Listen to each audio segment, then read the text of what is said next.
Assalamualaikum warahmatullahi wabarakatuh. Perkenalkan, nama saya Vina Febrianti, NIM 1906-110064 dari Agroteknologi B 2019. Pada kesempatan kali ini saya akan melakukan praktikum tentang transpirasi.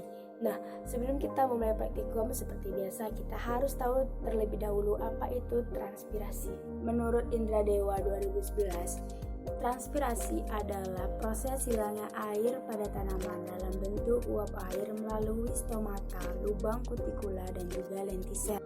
80% air yang ditranspirasikan itu melalui lubang stomata, yaitu stomata yang berperan penting dalam proses transpirasi.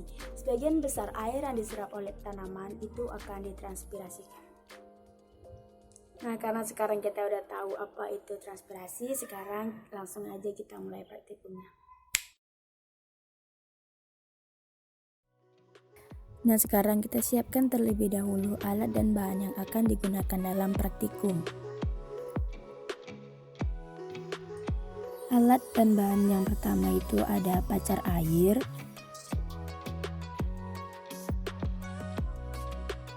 kemudian ada air,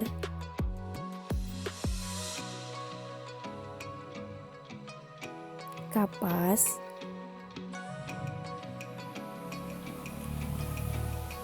dan juga gelas aqua. Dan yang terakhir adalah penggaris.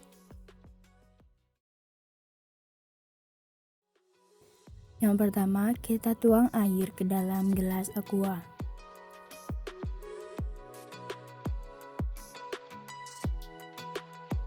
Kemudian masukkan pacar air ke dalam gelas aqua yang telah diisi air tadi.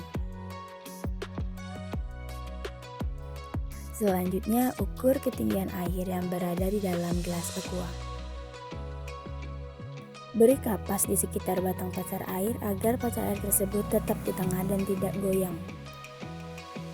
Nah, ini aku ganti kapasnya dengan kapas muka karena menggunakan kapas obat cukup susah untuk memasangnya.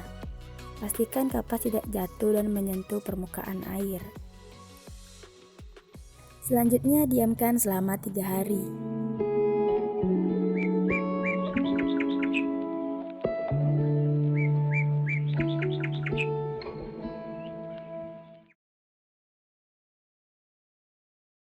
Setelah didiamkan selama 3 hari, sekarang pacar air sudah siap untuk diamati. Berikut adalah alat dan bahan yang perlu dipersiapkan. Diukur kembali ketinggian air setelah 3 hari. Didapatkan hasil 4,5 cm. Siapkan pena dan juga kertas milimeter. Kemudian pilih daun terbesar dan buatlah sketsanya di atas kertas milimeter. Jika sudah, hitunglah kotak-kotak kecil yang tertutupi oleh daun tersebut. Dari hasil percobaan yang dilakukan selama 3 hari dan diletakkan di dalam ruangan dengan cahaya redup, dapat diketahui bahwa air yang berada di dalam gelas aqua berkurang sebanyak 5 mm dari ketinggian 5 cm menjadi 4,5 cm. Sedangkan untuk daun yang berukuran paling besar, ketika diletakkan di atas kertas milimeter, ternyata daun tersebut menutupi kira-kira 567 petakan kecil.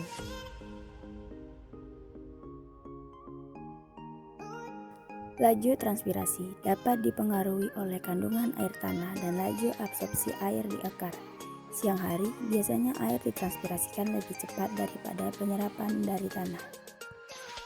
Jika kandungan air tanah menurun sebagai akibat penyerapan oleh akar, gerakan air melalui tanah ke dalam akar menjadi lambat.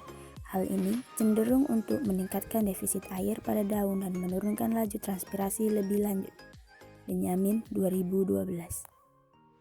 Sedangkan faktor yang mempengaruhi laju transpirasi itu ada faktor eksternal dan juga internal. Faktor internal antara lain adalah ukuran daun, tebal tipisnya daun, ada tidaknya lapisan lilin, dan banyak sedikitnya bulu pada permukaan daun.